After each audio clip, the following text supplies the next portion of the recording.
So hello, and thank you all for joining today's webinar. My name is Dr. Kate Givo, and I'm the director of the Cohen Institute for Holocaust and Genocide Studies at Keene State College. The Institute is pleased to welcome you to this next critical response event, which is part of our series that is meant to promote understanding and conversation about different situations and crises throughout the world. This series is possible due to a generous gift from Rick and Jan Cohen. And it's my honor today to introduce the leader and the facilitator of today's event, Dr. Ashley Green, who is one of our inaugural Cohen Institute affiliated faculty members. Dr. Green is Associate Professor and Chair of the Department of Holocaust and Genocide Studies at Keene State College, as well as the Graduate Program Coordinator. She holds a dual PhD in Peace Studies and History from the University of Notre Dame Kroc Institute for International Peace Studies, where she specialized in transitional justice and 20th century East Africa. Dr. Green has designed atrocity prevention training programs for policymakers and civil society actors in 8 countries in Africa's Great Lakes region, and she has worked with the United Nations on initiatives to advance Holocaust and genocide education in Africa. She is the lead contributor to the Edinburgh Brown legal guidelines on the legal parameters of genocide, and she's also co-author of the forthcoming book, Peace Talk, A Compendium of Hope. So the Institute is extremely grateful to Dr. Green for designing today's program, and I'm now going to turn the Zoom mic over to her, and she will lead us through the remainder of our approximately 45-minute session today. So Ashley, thank you so much. Oh, thank you so much, Kate, for that kind introduction. And I want to thank the whole Cohen Institute team, including Catherine Winters-Mashad, for all of the work that you've all done to set this up. It's really a pleasure to be here with everyone, and I want to thank everyone who's joined us. I'd like to start our session before I introduce our really phenomenal featured speakers. I'd like to start by reading the recent statement on the part of the United States government declaring Sudan a genocide. And this statement comes from January 7th of this year. It's from the United States Mission to the United Nations, and it's the statement by Ambassador Linda Thomas Greenfield on the determination of genocide in Sudan. And I'm going to read a portion of this for us as an introduction into our time together and the events that we're going to be discussing today. So the statement reads as follows. Today, after careful review of the facts and a comprehensive legal analysis, Secretary of State Antony Blinken has determined that members of the Rapid Support Forces, RSF, and allied militias have committed genocide in Sudan. This determination builds on Secretary Blinken's announcement in December 2023 that members of the RSF and allied Arab militias were responsible for ethnic cleansing and crimes against humanity. In 2023, Secretary Blinken also determined that members of the RSF and Sudanese Armed Forces, or the SAF, were responsible for war crimes. In addition to today's determination, sanctions have been placed on 7 RSF-owned companies based in the United Arab Emirates and 1 individual responsible for procuring weapons for the RSF.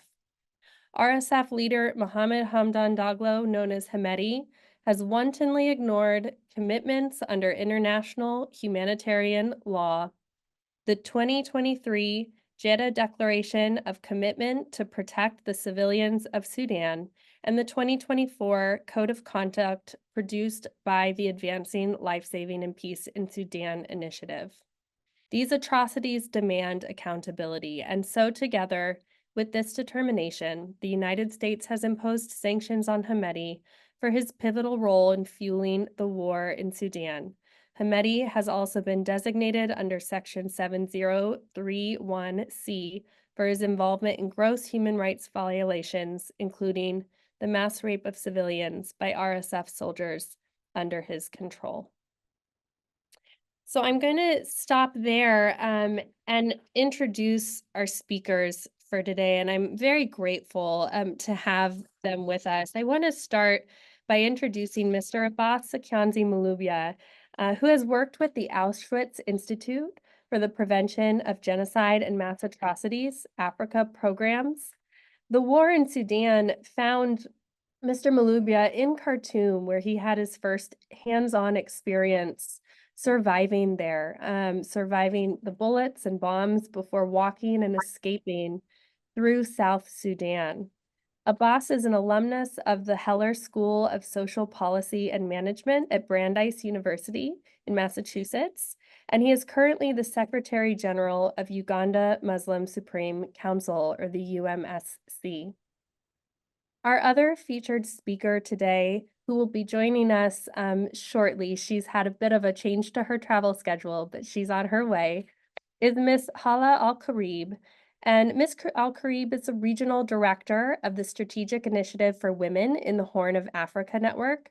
She was born and raised in Sudan and later lived in Canada. She currently lives and works in Uganda, and she's lived and worked in South Sudan, Kenya, and Egypt, as well as the Eastern and Horn of Africa for over 20 years. Hala's work specifically focuses on women and girls' rights activism and social movement, as well as refugees and displaced persons and minority communities challenges. She has wide and comprehensive expertise on the Horn and Eastern Africa regions as a civil society worker, as an activist, and as a social and gender research practitioner. So we'll look forward to her being able to log on with us hopefully soon. And in the meantime, I'd like to start our conversation, Abbas, by asking you if you would be willing to share a little bit about your recent experience in Khartoum to give us a sense of what the context was like on the ground and what you experienced there during your time. Thank you very much, Dr. Kate, and thank you, Ashley, for that wonderful introduction.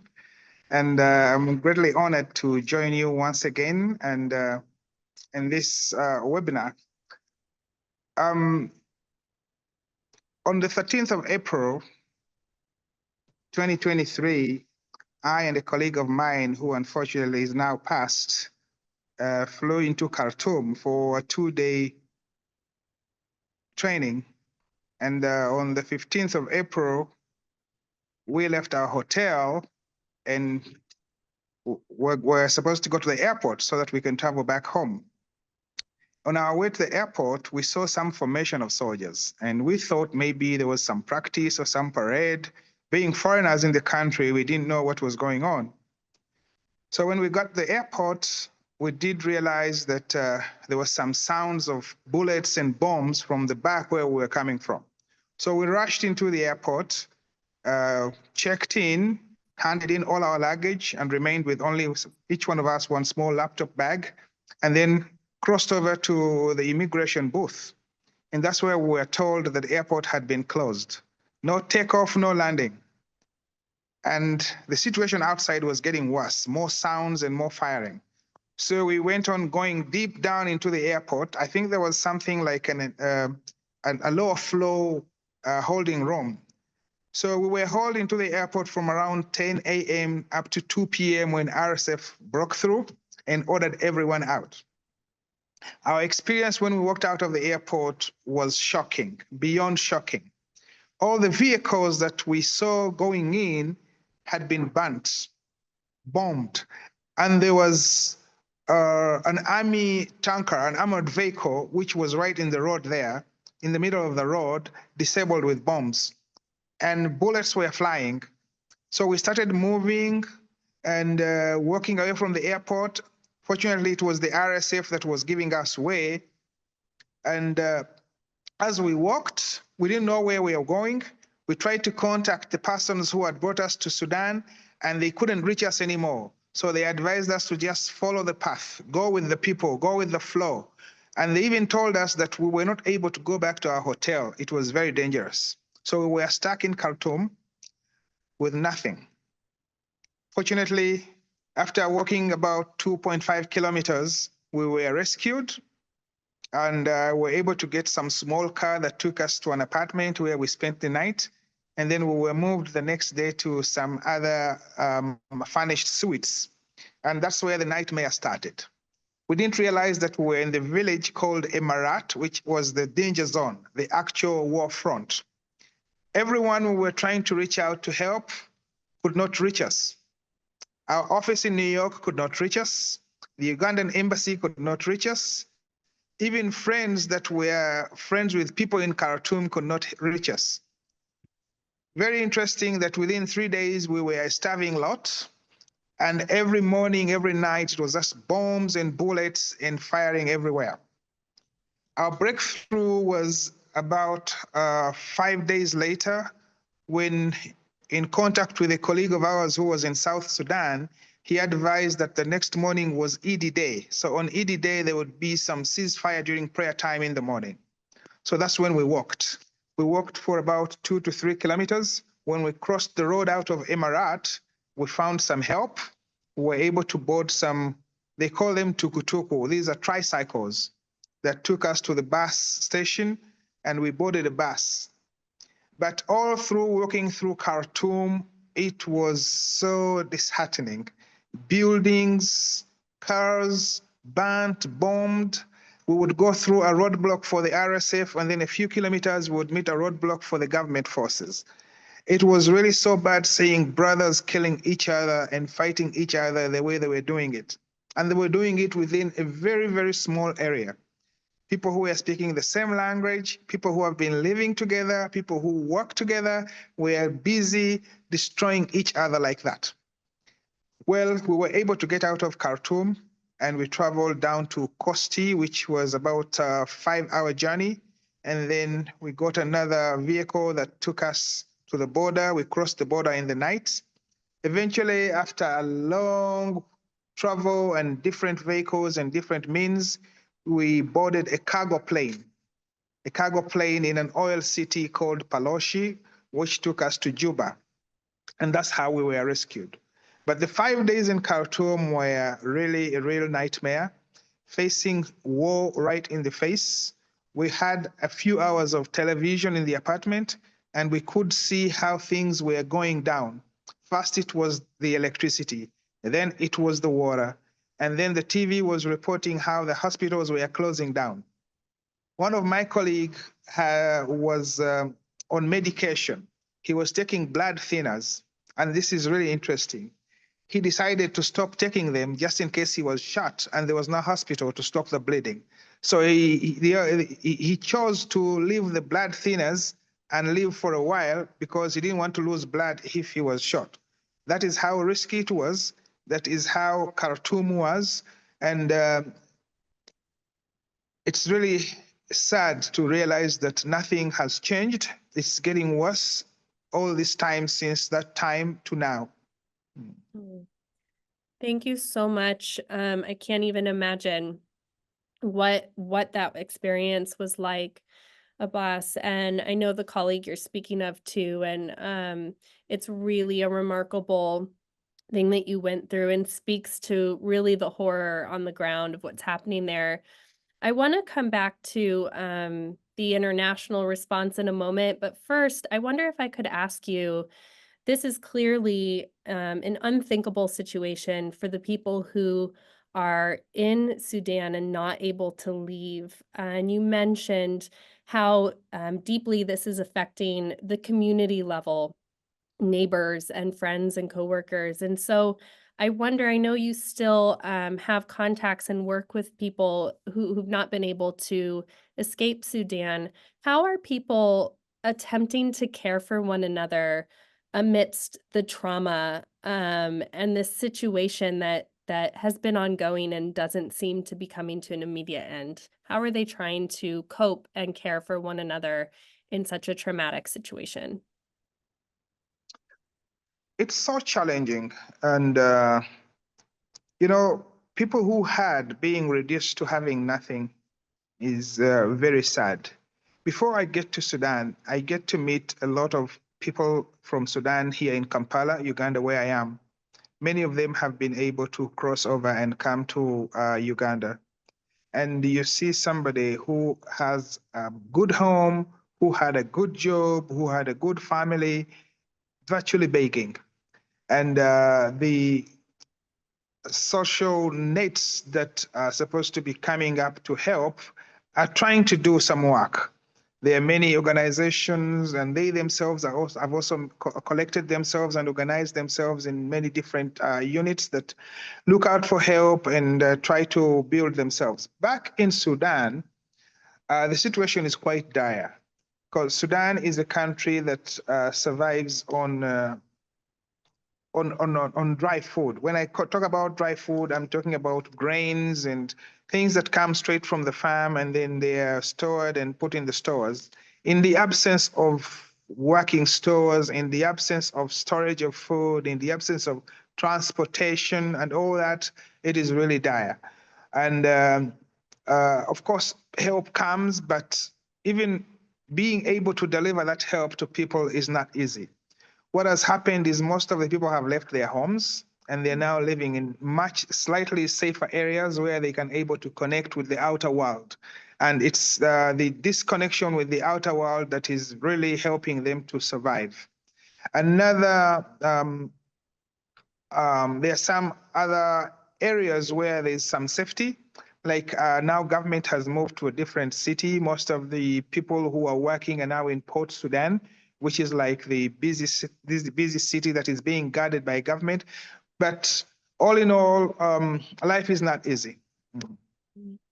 Thank you. And I know that this also has a regional impact, and I'd like to ask you about that for a moment, because I know that much of the work that we did with AIPG and that you continue to do looks at the stability of the entire region. And I know that a conflict like this, when you're looking at huge influxes of refugees and other regional impacts, is felt far beyond the borders of Sudan. And I know your work is based in Uganda, Abbas. Could you speak a little bit about the impact that you're seeing on the region as a whole?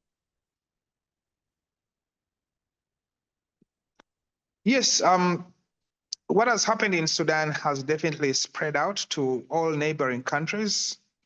So many people have crossed the Red Sea into the Arab world. Many have gone to Egypt, others have gone to Chad, and others have come down south. But everywhere the people from Sudan have gone, it's not easy. There are many challenges. And I don't want to say categorically, but there seems to be some ethnic dimension in the way people move. Those who go north and those who go south are kind of different, depending on where they hope they will find more easier help and easier acceptance. And that is critical in this conflict, because the conflict seems to also going along those lines.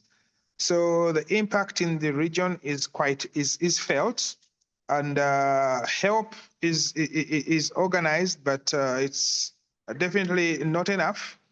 And what I have seen here is like schools and universities have come up to help those who are in school to continue with their studies and complete their study programs. And also others who are professionals are forming groups that can help not only the refugees, but also their host countries, but primarily their colleagues who they came with. So there's been that effort both internally within the refugees themselves and with the host countries. And also at the national levels, the international levels, the leaders of these countries have come together to get involved, to see how they can play a role in resolving this conflict. I do see that a number of meetings have been held to try and see how best they can bring and build provide the building blocks for peace in Sudan. Thank you. I want to welcome our attendees today to put your questions that you have for Mr. Abbas in the Q&A feature. We'd love to open this up for anything you'd like to ask that we put into the conversation. So please feel free to do that, and we'll check those and we'll bring them into the conversation. I wonder, Abbas, going from the local to the regional to the international levels, if I could ask you about what you're seeing in terms of action steps or gaps in the action that we need to see in Sudan. I know, speaking as someone who lives in the US, this conflict in Sudan has been one that in many ways has felt overshadowed by some of the global events and conflicts that have really grabbed much of our attention, including the conflicts going on in the Middle East, in Ukraine, and with Russia. And so in many ways, this is a conflict that fewer people are hearing about on a regular basis and know very much about. What do you feel is the significance of the U.S. statement and their determination that this is a case of genocide? And where do we need to go from there in terms of a critical response if we were going to see a meaningful critical response taken by the international community or the continental actors on the African continent? What do you feel would be most meaningful at this point, and who should be leading those efforts? Well, first and foremost, I think it's critical for the international community to understand that the conflict in Sudan is no longer an internal conflict. Because usually when it is brothers fighting brothers within the same border, there is the tendency to look at it as an internal conflict, and responses are kind of restricted within that understanding. But with the rate at which the conflict has escalated, the rate at which the impact has spread out within the region, the rate at which the stakeholders have increased to bring on board the international community in many aspects. For instance, there are those who are working with the RSF, and there are those who are working with government. It brings the international perspective into this conflict. And therefore, the response has not only got to be national within Sudan, it has to take an international approach as well. So I am glad that a statement has come out from a very major stakeholder, which is the United States. And I believe that that statement will go a long way in making people realize the magnitude of this problem. And by starting to isolate the key persons and identifying where they fall within the conflict grid, it will help to find a total solution to this problem. Thank you. We have a question from one of our participants in the webinar. This is a question from Mike Brand. And Mike, thanks for being with us today.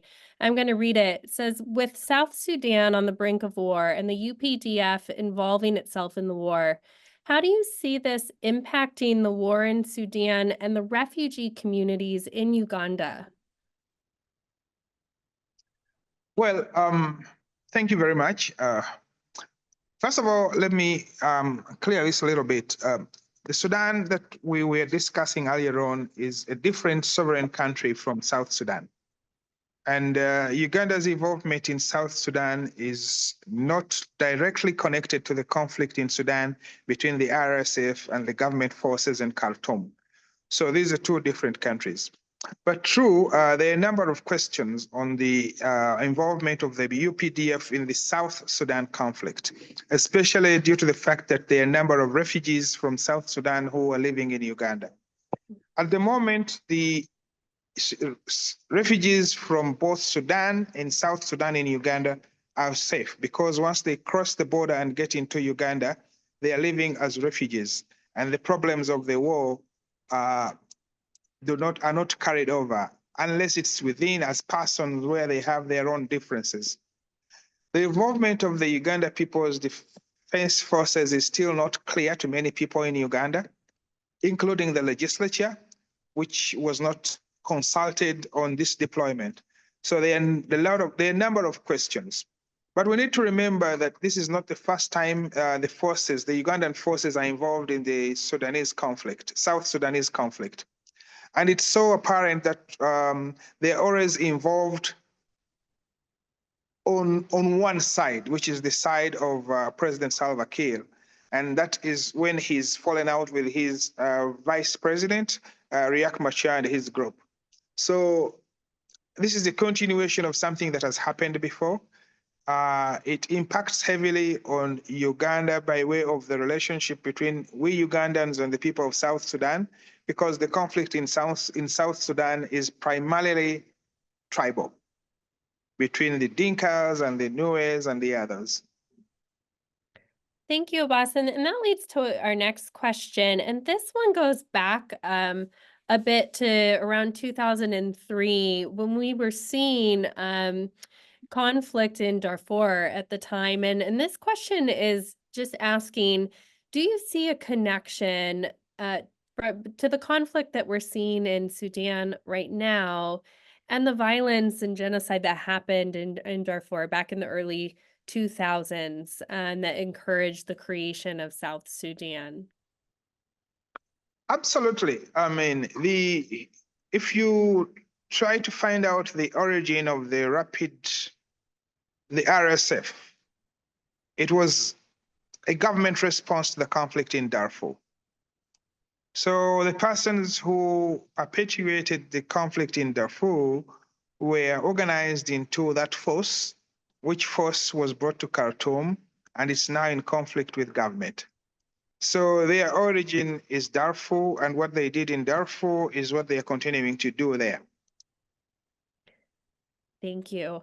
I wonder, Abbas, if you could tell us a little bit about how organizations right now are receiving news and update about the situation in Sudan. It's obviously one that's very fluid, very complex, and it's changing on a day-to-day basis. Also one that's very dangerous for reporters and people to be there and gather information. How are you receiving your updates about what's going on in the conflict? First of all, Sudan as a country was not very open even before this conflict. It's a country that you wouldn't use, for instance, a Visa card. It had its own restrictions on how it operates and how it relates with the outer world. So this conflict is just an exacerbation of that situation. But like I said, many people from Sudan are living outside Sudan, and they have an informal way of relating with home. But also there's still some elements of structured reporting. There are still some media houses that are still allowed, depending on what side of the conflict they are, to report. I'm not sure how much censorship is done with the news coming out of Sudan. And I hope when my colleague Hala joins, she would be in a better position because she actually has an office in Sudan. Oh, that's very interesting. One of the questions I was going to ask as well is what organizations are still able to be working there right now. So it sounds like Hala's been working in the area with her organization as well. So I do have another question that's come in, and this is from Heidi, and she's asking, she says, I find it interesting that you decided to start with the Blinken statement, and I agree it's a powerful message, but our administration has changed, so I fear it no longer reflects how the current administration views Sudan. For the moderators or Mr. Abbas, what impact do you see from the new U.S. administration on Sudan, aside from it canceling aid contracts? And then that connects, Abbas, to another question that I'll weave in here about what you might just like students who are living and studying in the U.S., students at institutions like Keene State College. What would you like them to know or to be thinking about in relation to Sudan? In relation to? To Sudan and the conflict that's ongoing there. Well, first of all, I think it is very good that the issue is being discussed and that this kind of conversation is going on so that we can, first of all, understand what is going on in Sudan. This is a country that has not seen peace for quite some time. It is a country that has lived through a dictatorship for a very long time. And it is a real example of what a long-time stay, a long-time dictatorship can breed for a country. The problems in Sudan did not start today. The problem in Sudan started from the time they had a leader who stayed on and on and on until he was forced out. By the time that happens, there are different interests that come into play. And that is critical for modern democracy to understand, because these interests to be catered for, it takes a while and it takes a lot of time, it takes resources, it even takes life. Often countries that come out of this long dictatorship take long to stabilize. Look at Somalia, for instance. Look at Libya, look at Democratic Republic of Congo. All those are in the same category in terms of their politics and how they are going to come out of this long dictatorship and stabilize. So what people need to understand about Sudan is those kind of dynamics in their politics. It's not the clear-cut politics that we know and read, but we have to bench that and anchor it into the immediate past. Thank you so much, Abbas. Another question that's come in, this is from Oren Griffin, who's one of our students doing the Master in Holocaust and Genocide Studies here at Keene State College. And he says, from my understanding, the RSF served a number of roles while Bashir was president, including personal protection. Can you tell us anything about what led the RSF to work alongside the SAF to overthrow Bashir?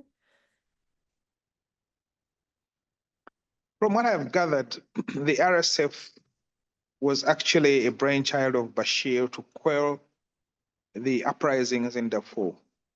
So it was like a personal militia. And when that was resolved, they probably didn't have a lot of work, and they were living right together with the Sudanese army, and they worked together to remove their boss. For your information, it's quite interesting that when Khartoum was overrun and the main jail was broken into, that leader was not in prison. So both RSF and Sudan Army need to tell the world when they were in power after Bashir, what they were doing with him, whether he was actually in jail or they were protecting him somehow. Mm. So they did some work. They were an army that was built and developed by him to solve the Darfur question. But after that, they probably didn't have a lot of work to do.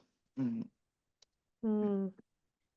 Thank you, Abbas. It's really interesting. And before we have one more question, but I just want to acknowledge and thank you for answering so many of our questions here, as Hala's still struggling with her travel arrangements and her change in her itinerary. But we're just really grateful for all of the time, Abbas, and your willingness to take all of these questions.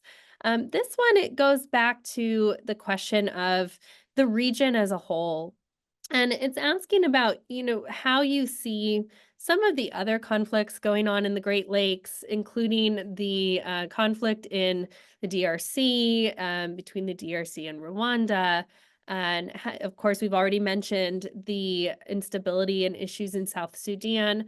But when you look at the region, do you foresee these other conflicts having an impact in one way or another on what's happening in Sudan? And where do you see the interconnections when you look at the Great Lakes region as a whole?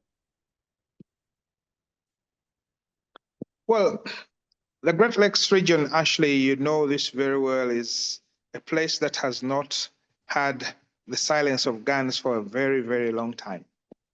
There is always conflict in either one or two or three of the countries in the Great Lakes region.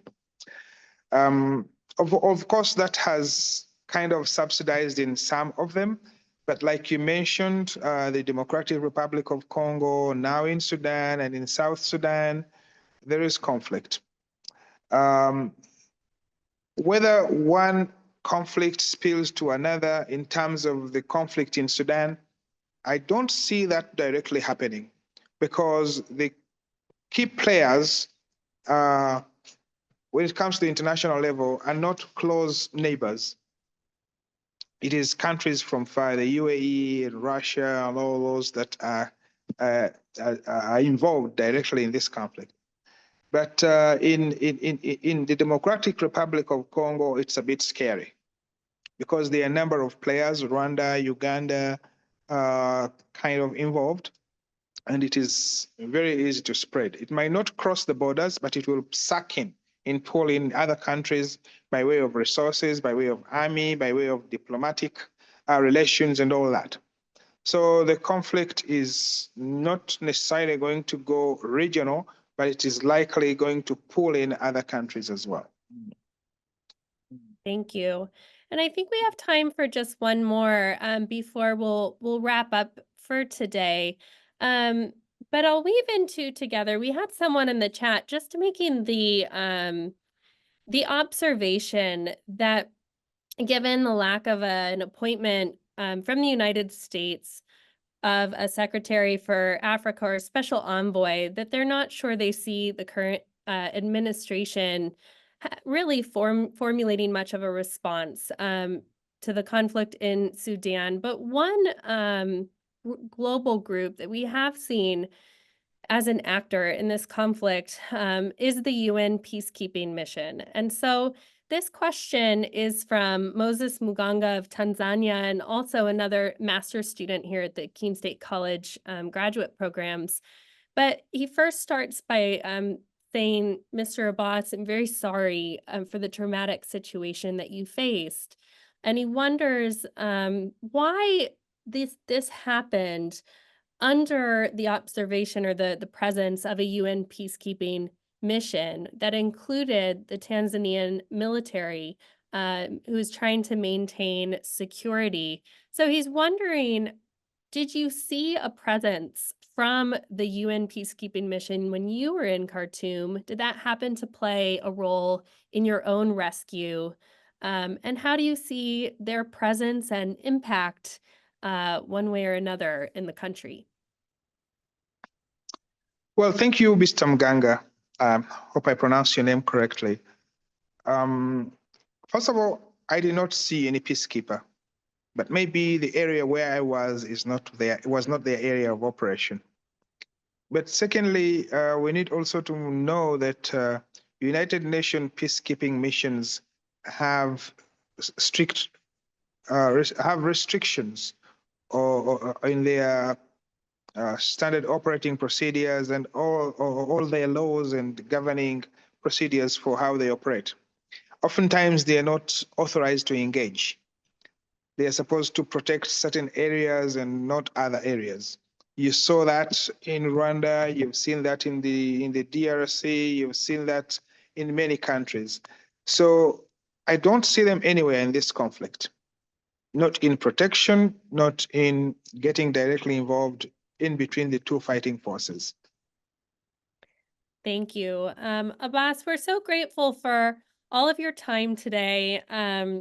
And I want to thank everyone who joined us on your lunch hour. We're always careful to end right by 12:45 because we know everyone's getting back to their work schedules. But I just want to thank everyone and let you know to keep your eye out for future critical response events from the Cohen Institute. We'll be hoping to share news about the next event in this series, which we plan to have on Haiti. So keep your eyes out. If you'd like to become a subscriber to the Cohen Institute newsletter, it's a great way to keep up with all of the events that are going on. So Mr. Abbas, thank you again. Thank you, Dr. Jibo and the entire Cohen Institute team and all of our participants today. I hope you have a wonderful rest of your afternoons.